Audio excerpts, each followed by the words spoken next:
한 주간 사건 사고를 알아보는 현장 출동 365일입니다. 한 주간에 일어난 사건 통계입니다.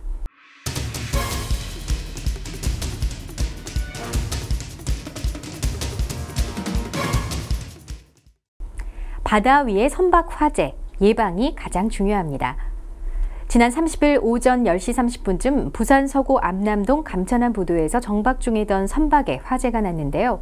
갑판장 이모 씨가 화재 사실을 발견한 뒤 항해사 정모 씨에게 곧바로 알렸고 대피 명령을 내리고 비상벨을 울려서 인명피해는 없었습니다.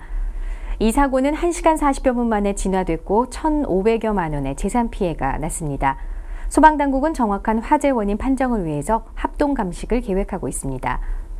바다 위에서 불이 나면 진압과 대피가 어려워 대형 인명피해가 날 수 있고 항구에 정박 중인 선박에 화재가 나면 주변 인근 어선으로 쉽게 불이 옮겨 붙어서 진화하기가 어렵습니다.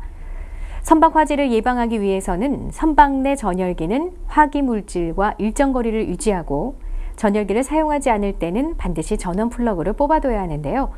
소화기를 곳곳에 배치하고 소화 설비를 정기적으로 점검하는 것도 중요한 예방법입니다.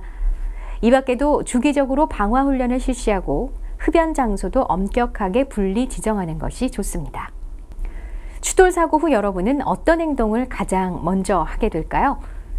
지난 31일 오전 2시 39분쯤 서울 노원구 동부간선도로 마들지하차도에서 성수 방향으로 가던 트럭이 앞서 서행 중인 아반떼 차량을 들이받고 카렌스와 택시를 잇따라 들이받아 4중 추돌 사고가 발생했습니다. 이 사고로 5명이 부상을 입고 인근 병원으로 이송됐지만 생명에는 지장이 없는 상태입니다. 경찰과 소방당국은 목격자를 상대로 정확한 사고 원인을 조사하고 있습니다. 차량 사고는 연쇄 추돌 사고로 이어질 가능성이 큰데요. 사고가 발생하면 운전자와 탑승자 모두 큰 부상을 입게 되거나 심한 경우 생명까지 위협받게 됩니다. 차량 추돌 사고가 난 후에 도로 위에서 상대방과 다투거나 사고 현장에 서 있으면 더 큰 사고가 날 수 있기 때문에 교통사고가 난 후에는 무조건 차도 바깥으로 몸을 피해서 구조 차량을 기다리는 것이 좋습니다. 만약 사상자가 발생했을 때는 119에 신고를 하고 구조대원이 오기 전까지 무리하게 구조하려 해서는 안 됩니다. 여러분이 지하철 선로로 떨어졌다면 어떻게 하시겠습니까?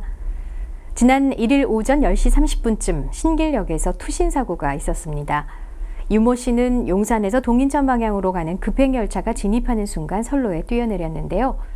최근까지 정신분열 증세로 병원 치료를 받아온 유모 씨는 응급처치 후 병원으로 이송됐습니다. 경찰은 CCTV와 목격자를 토대로 정확한 사고 경위를 조사하고 있습니다. 지하철 투신 사고는 매년 발생되는데요. 사고를 막기 위해 스크린 도어를 계속 설치하고 있지만 아직 설치가 안 된 곳이 많습니다. 지하철 선로의 노란 선은 생명선과 같은데요. 승강장에서 열차를 기다릴 때는 노란 선을 넘지 않도록 하는 것이 중요합니다. 만약 지하철 선로 위에 떨어졌을 때는 승강장 및 벽면 여유 공간으로 이동해서 엎드려 있어야 하는데요. 당황해서 무작정 올라오지 말고 역무원이나 구조대원들이 올 때까지 기다리는 것이 가장 안전하고 좋은 방법입니다. 지난주는 비 소식과 함께 더위가 한풀 꺾였는데요. 빗길에도 운전하는 분들 많으시죠? 평소보다 안전운전 해야겠습니다. 비가 올 때는 급출발이나 급제동을 하지 않고 앞차와의 거리를 충분히 유지해야 합니다. 또한 빗길에는 브레이크가 듣지 않고 쉽게 미끄러질 수 있으니까 과속운전 절대 해서는 안 되겠죠?